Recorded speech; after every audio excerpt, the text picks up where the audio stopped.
Yes, it is true. I have spent over $100,000 on music-related gear for my home studio. It's not even a professional studio, it's a home studio. I'm here to talk about gear acquisition syndrome. And I know that this is a very serious subject for some people. So even though I'm going to try to keep it very lighthearted for the most part, on some topics we're going to get a little bit more serious, okay? So what I'm going to talk to you about is first a context.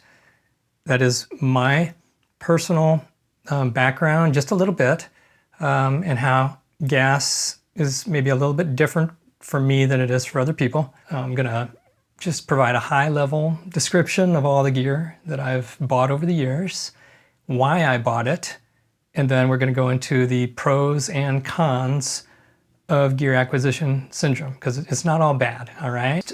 Getting into the context. I am in my 50s. I'm not a young man, and I started collecting gear in 1987, starting with the purchase of my first real electric guitar, and then it gradually progressed from there. But it's important for you to know that I didn't buy all this gear just in the last couple of years. You know, this has been spread out over time. Another thing that I think is important for you to know is that I've never taken away from my family. For my daughter's college, when I learned that I had another way, so when I knew that I could give her my GI Bill, that also allowed for me to spend more money than I might have spent otherwise, like considerably more. So those are some things that are unique about me in my situation that might not apply to you. Now, let's get into the gear that I bought. I had to list it, and I was kind of surprised myself, quite frankly, as I was putting this little list together. So what I've bought is 27 synthesizers. I bought 8 MIDI controller keyboards that don't make their own sound, but they control other things that do make sound, such as your computer and other synthesizers. I bought 10 multi-track recorders. That includes 2 analog recorders that I got in the early days, and then other digital standalone recorders after that. I got 13 groove boxes / sequencers. So things that either send notes out, or a combination, sending notes out to other devices, or they have internal sounds and sound modules and different things you can do standalone. I got 12 different drum machines. I got different analog drum machines and digital drum machines, sample-based. 3 full electronic drum sets. So behind me, maybe a little bit blurry, maybe, but there is an example, a full Roland electronic drum set plus the sound module and the accessories that go with it. I've owned 3 of those over my life. 4 portable drum module controllers. So like the Nord drum, for example, it has 6 pads on it and internal sounds. I consider that a drum controller / sound module.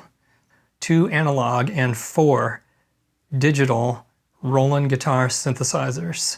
You plug your guitar into it with a special connector, and it has a built-in synthesizer that makes sounds. 25 guitar effects / multi-effects, and that does also include some vocal effects, because I sometimes use those interchangeably between vocal and guitar and other things.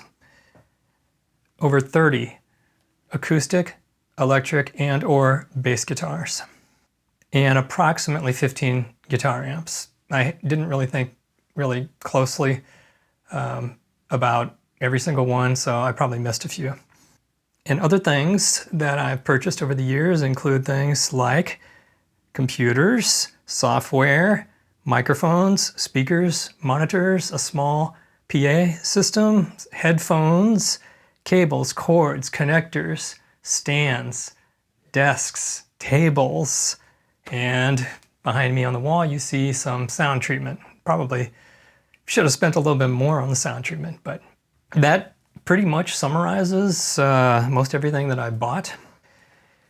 And now I'm going to tell you why I bought those things. There's a few different reasons. One of those reasons I mentioned in a recent video I did on the Solar 42N, and that is inspiration. I was hoping that that new synthesizer would give me new inspiration. In some cases it did, and in other cases it didn't. I'm actually going to focus a little bit more on inspiration a little bit later. I just want to move on to the next reasons first, then I'll go back to that. So the next reason would be feelings. I mean, you have to admit that you get a rush. You get a rush from buying new things. At least most people I know do. There's an anticipation. There's a rise in dopamine while you're searching, when you know that you're probably going to get something new, and that excitement that comes along with researching and searching, and then the anticipation whenever you've put it in the shopping cart and hit buy and it's on its way, or you've paid for it at a store and it's sitting there in your car and you just can't wait to open it. It's kind of a little bit of a high, and I don't deny that at all. That is one of the reasons. Another reason is nostalgia, which kind of goes along with feelings. You know, it makes you feel a certain way. But nostalgia in particular would be that you've, like in my case, you suddenly get to a point in your life where you can afford synthesizers that you could never afford when they first came out. And I'll give you two examples of those. One of them is the Roland D50. When that came out, you know, that was more than a good used car at the time, in those dollars in the 1980s. And there's no way that I could afford to get a D50 at that time. But a few years ago, I saw one in a store, and it was for a very good price, and I had the money. So I got one. And even if I don't use it very much, which I don't, I just love having it in my collection. And I'm not ashamed of that at all. Another one that's similar to that would be the Roland JP 8000. I saw a video of one demonstrated at a local music store, and then that store put that JP 8000 up for sale a few years later, and I thought the price was fair, so I got it. Now, I do actually use the JP 8000. The interface is very inviting, and it's inspiring, not just to look at, but also to actually use. You can make new sounds really quickly with it. So maybe I'll do a video just on the JP 8000 one day. If you're interested in that kind of thing, please feel free to put that in the comments. Another reason that I bought a lot of this stuff was experience. Some people might look at that amount of money that I spent, you know, 100 grand, and say, you could have gone on a lot of vacations with that money. Well, I did take my family on vacations, but what people don't understand if they don't own gear themselves, maybe, or if they're not really into that hobby, is that the gear itself is an experience. Every time I sit down with like a groove box, like an MPC or Solar 42 or Korg Electribe EMX, and it's just me, the device, headphones, sitting on the couch. I may not be isolated from my family completely. Maybe, you know, back in the day when I was married, my wife would be sitting just a few feet from me and she'd be crocheting and watching Lifetime TV, and I'm in my own little world. You know, maybe I'm not interested in what she's watching at that time. I need a little bit of me time. I got those headphones on. I'm looking at my box. Maybe look up at the wife occasionally and smile, letting her know that I'm still there. But I'm in my own world, essentially. It's an experience. It's a journey. And I think a lot of you out there can relate to that. It is like a vacation that keeps on giving, and it gives for years, whereas a vacation is something that you do, you know, for a brief period of time, like 2 weeks, let's say, or a week, and then you have photos and memories to look back on.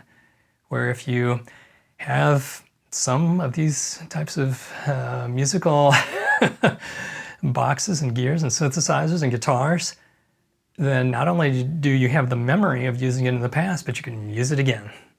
So that's another really big reason. And the last reason that I'll cover right now is learning. I'm a lifetime learner.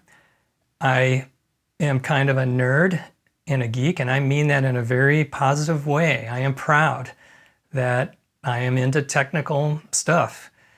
And with synthesizers in particular, even though I'm best at playing the guitar, but synthesizers just really capture my imagination, and have since I was a child, and learning about oscillators and the interaction between different sound making elements is so much fun. It really is. I just enjoy it a lot, even if I'm just by myself jamming and tinkering around. It's a hobby and I like it. So getting into the pros and cons, I would say that we've covered the pros. Why I bought it are the pros. But another pro that I should mention is that you have something of value. Whenever you buy one of these pieces of musical gear and you have an object that you can resell, and sometimes you can resell it at an even higher value or higher dollar amount than what you paid for it. In the early 1990s, I was very fortunate to be able to purchase a Roland GR300 and a GR700. Those are analog guitar synthesizers, very rare. I took those home and I played with them for several years, and then I sold them, and the G.A.S guitar controller I actually donated to a charity event, and that brought in quite a bit of money for that charity. And I sold the other two guitar synthesizers for significantly more than I paid for them. I do kind of regret selling not the controller, because that went to charity, but I do kind of regret selling the GR300. So you got to be careful. So you have value. You have something. Other gear that I've bought, like guitars, some of those have actually increased in value. But I want to be honest with you, most of the things I bought have gone down in value. Even though they've gone down in value though, if you got in a pinch and you really needed some extra cash, the chances are pretty good that you could sell it and get something back from it. So I think I've touched on the main benefits. I do want to readdress inspiration, okay? Because inspiration, we're going to kind of cross over from a pro to a con. So the first thing is that yes, I have been very surprised by some of the gear that I've gotten in the way that it's inspired me and created a brand new workflow. The first time I bought an MPC-like product, I was really surprised about how the workflow made me do things differently than I had done in the past. The Synthstrom Deluge was the same way. I made different things. The Solar 42, in the less than 2 weeks that I've owned the Solar 42, that too has been a very different type of instrument that inspires me in ways that I never was before. The Roland JD990 is another one of those instruments or modules that I bought. When I bought this, I had no idea that I would love it so much. I watched a video done by Espen Kraft, and I had always wanted the JD800, but really couldn't find one that was in really good working order. So I started looking into the JD990, and I just absolutely love the sounds that come out of that box. I like it so much, I'm thinking about doing a video just on that. I want it in almost every track that I make in the future, honestly, for anything semi-serious that I do in this hobby, expensive hobby that I have. So you might be pleasantly surprised that something gives you even more than you expected. Now let's get into the cons, and this is where there's a dark side to gear acquisition syndrome. We've already talked about the money. So one thing that I have always done whenever I finance anything, because I will admit that some things I've paid for with credit, is I always pay my bills on time, and I always pay more than the minimum and try to pay it off as fast as possible, and don't overextend myself to where, like I mentioned before, that it could potentially take away from my family. I don't want it to take away from my future either. That would be a con. If you're spending way too much, you could be taking away from your future financial well-being and fitness. And that inspiration is temporary. So I am not a trained neuroscientist or psychologist. So if you want to learn more about this, I recommend you do your own research. But based on the research that I have done, reading actual books recently about the way the brain works and how it's related to gear acquisition syndrome, it's very fascinating. In a nutshell, just based on my understanding, please do your own research, that we as human beings are sort of programmed, going back to our ancient ancestors, to desire something and hunt for it, but once you get it, not stay satisfied. That's actually appears to be in our DNA, wired into our brain. Because if you stayed satisfied as an ancient human being and you gathered food and you didn't have the desire to go out immediately or very quickly and gather more food, you wouldn't survive and you wouldn't pass on your genes. So the ones that did pass on their genes were not satisfied very long. And that's what happens to us today. We get that dopamine hit, we get that excitement, that anticipation that I talked about. Then you get home, you open it up, and sometimes you watch more YouTube videos on how to use that gear than you do actually playing it. I mean, I'm not gonna lie, I've had a couple of pieces of gear that's been the case, where I enjoyed watching other people, or I felt I wasn't ready to use it, so I kept trying to learn more and more about it, and then at some point I kind of lost interest in it. Not very many of the things I got, but there has been some. And that's a downside, because that inspiration that you think you're going to get from the gear, there's a very good chance that it's not going to last very long. But as I said, some things do inspire you much more than you expected. And that's where it's worthwhile. There's a slight pro to not being inspired by gear in some cases, and that is that you might learn something about yourself. Like, okay, I thought that I would like that particular type of workflow. I thought that I would like, patching different things together. I thought that I would like having 1,000 presets to scroll through so that I have unlimited choices, in my music. And then you find out that that doesn't inspire you as much as you thought. So you learn something about yourself. And so I don't want to say that buying gear you don't actually really need that much is necessarily wasting your money, because you can learn that, and the person you bought it from doesn't think it was a waste of money, okay? If you supported a local store or a big store, you're supporting the economy. You're supporting shareholders maybe on a big store. You're supporting the company that made the device so that they have more money to develop better and newer things that you're going to like even more. And you may be supporting the local economy. You're putting food on someone's table. So I don't want you to think that it's a waste. Also, if you donate something to charity, that's another way. I mentioned before that I had donated an item to charity. I've donated a few other items to charity. And,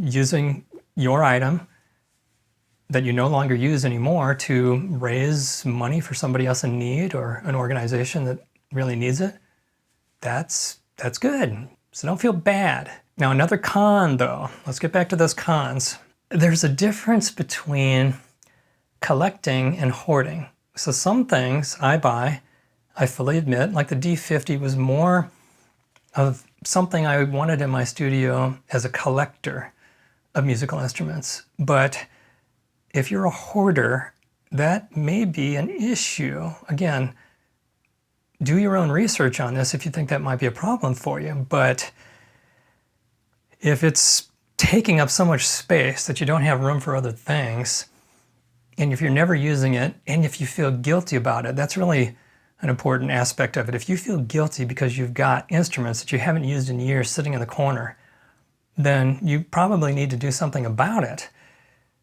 Collecting is fine, you know, if you've got it on display, and I don't want to say that you have to have it on display. You know, I'm just kind of giving some different examples here. But hoarding, where I've seen on YouTube, some people have a whole bunch of instruments that they've purchased and they have them in boxes still. They haven't even opened them. Or they have multiple instruments. They have more than one of the same thing, and not for any real valid reason. There's a valid reason, which would be, for example, if you're going to play live, you might need a backup. Or you use something so much and it's rare that you might buy 2 of them. And that I can actually see to some degree is legitimate. I don't know if buying 4 or 5 for the same thing, you know, would still be considered,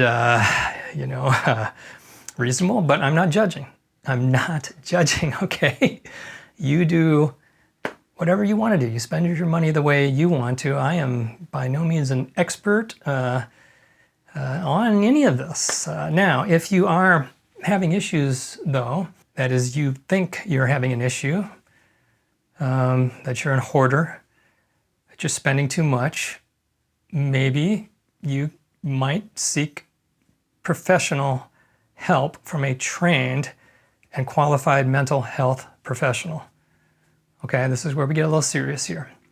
If you're having financial difficulties because of what you're doing with your money, spending way too much on gear, then you might want to seek advice of a financial advisor, a trained, qualified, reputable financial advisor who might open your eyes and show you ways you can better spend your money or get out of debt if that's the case. So this could be seen as kind of like bonus content because I didn't mention that I was going to talk about this at the beginning of the video, but I also want to give you some tips on controlling your gas or making the best of your gas. One of the things that I've done over the years is a lot of research. Even back before there was an internet, I read articles and I tried to test gear out in person, whether it be in a store or if I knew somebody who had that gear, I would try to actually get hands-on with it, so that reduced the chances that I would get something that would be a waste of my money and time, even though I said it wasn't a waste, but you know what I mean. Researching on the internet, of course, watching YouTube videos about how people use it, and not just one video. You know, I would recommend you don't just look at the positive, and I recommend this about just about anything that you're looking at on YouTube. You don't want to get convinced by only hearing the positive or only hearing the negative. Try to get both sides of the story if you can. I learned this kind of recently, and you might try it, it might work for you. Put something in the shopping cart. You're shopping online, all right? You're on one of these big websites similar to like Sweetwater or something, and you're pretty sure you want it. You put it in the shopping cart, but don't press buy that day. Wait at least 24 hours if you can. I know it's hard. I did not do that with the Solar 42, but if you wait, then there's probably a better chance that you might decide, you know, maybe you don't actually need it at that time, and you'll end up getting it when the time is right. Now with the Solar 42 that I just mentioned, I did 2 years of research before I bought it. It just usually was never in stock. And I did see it in person. A friend of mine has one, so I got to see what it looks like, its size, its weight, its build quality, and learn a little bit about the sounds before I actually purchased it. So it wasn't completely impulsive. Another tip for you is if you know you really shouldn't buy anything new at that time, start using the stuff you already have. You know, go to a synthesizer that you haven't used for a while. And I know it's really hard because that dopamine hit from thinking about the new item and the possibilities of that new thing being in your studio are so powerful. So it's hard, but just go and grab one of the instruments that you already have and really sit down with it and start using it, and maybe, just maybe, it will reduce your craving for that new stuff. Criteria that I've used to buy almost all my gear is that I want the gear to do something different than other things I have in the studio already. For example, I wanted a fretless guitar because I didn't own a fretless guitar. So I figured if I'm going to get a fretless guitar, I may as well get one that's really pretty. And it may as well have 5 strings, because I was starting to get used to using 5 strings.